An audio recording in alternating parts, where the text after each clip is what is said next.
Welcome to the Report for Tiger Mountain, ladies and gentlemen. We're going to talk tonight about a show called Wormwood, which is on Netflix, made by the famous documentary filmmaker Errol Morris. Stick around and listen. It's an incredibly important mini-series that's on at the moment. So I'm going to talk about that tonight. So stick around and listen.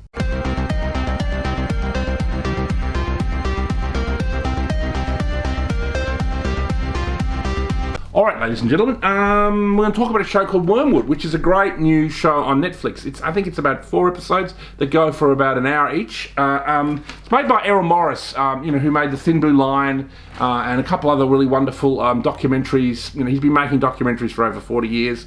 He's a pretty important filmmaker. He's one of the greatest documentarians in the world, and he's very widely respected. His films all play at major film festivals all around the world, and his new show is on Netflix at the moment. I think it came out before COVID, and really the interesting thing about Wormwood is it is about germ warfare.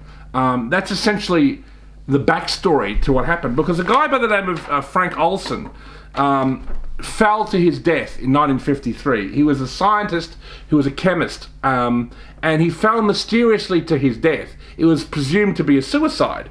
And then, basically people thought, for whatever reason, the guy committed suicide, jumped out of a building, and that was that. And then in 1975, under President Ford, the US government admitted that Frank Olson was part of a CIA experiment under a guy by the name of Sidney Gottlieb, ladies and gentlemen. Sidney Gottlieb, who is the head of the MK organization, mind control organizations. And so Frank Olson was one of the first victims of, the beginnings of essentially what amounts to CIA mind control experiments that involved LSD. So what the official story goes is that they fed LSD to this guy Frank Olson, and he freaked out and jumped out of the 20th floor of a New York hotel and fell to his death.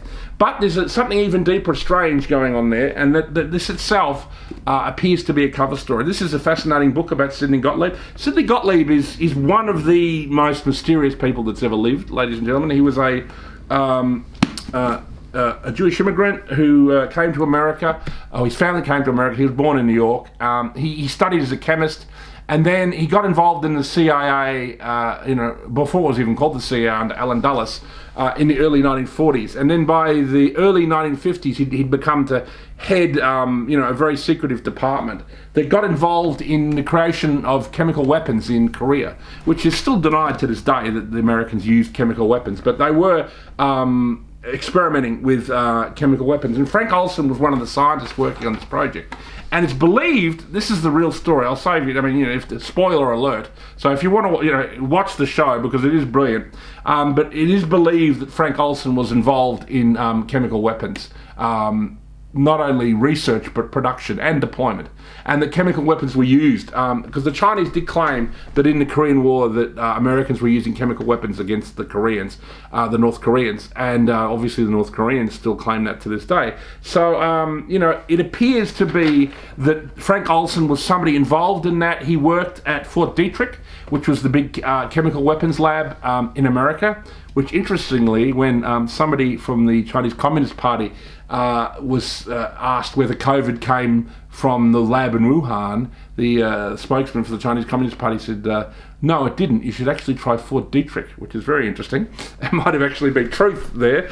So this goes right to the heart of the issue of chemical weapons, the issue of biological weapons, which is a terror as mighty as the use of nuclear weapons, except it's silent. And obviously, you can never tell. When you release is it just a disease that's happened naturally? There's a kind of covert element. This documentary really explores that. It explores the creation of the MK Ultra program, which I'm sure will be fascinating to everybody who watches the Report from Tiger Mountain, everybody at the Unshackled, everybody at Cafe Lockdown. The life of Frank Olson and his son, who became a kind of obsessed with trying to get to the truth about what happened to his father, and obviously the ultra mysterious Dr. Sidney Gottlieb, the Jewish mastermind of the MK Ultra program, who by the late 70s had retired to an organic farm somewhere in like Ohio or like this. So, I mean, he was somebody who was so secretive that, his actual existence was denied. But in relation to Frank Olson, he had to go before Congress and testify. So we've got some photographs of him. You can see them online.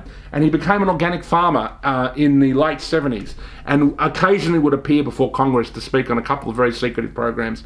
And he died of old age in the late 90s, ladies and gentlemen. The MK Ultra program obviously was involved in things like the Manchurian Candidate, creating assassins that possibly could have been involved in the assassination of JFK, RFK. There's a lot of very, very interesting and disturbing stuff there in relation to MK Ultra. And this documentary, Wormwood, goes right into it, and it's made by this brilliant filmmaker Errol Morris, who's produced a beautiful 4-hour documentary on that, and I can't recommend it enough to you all. So I just wanted to talk about that today, tell you some of the issues the documentary raised, and to recommend it to you all to go check out. And if you don't have Netflix, well, you can always go to somewhere else and download it off the internet if you don't want to join Netflix. So there it is. That's my report from Tiger Mountain for this week. Thank you for listening.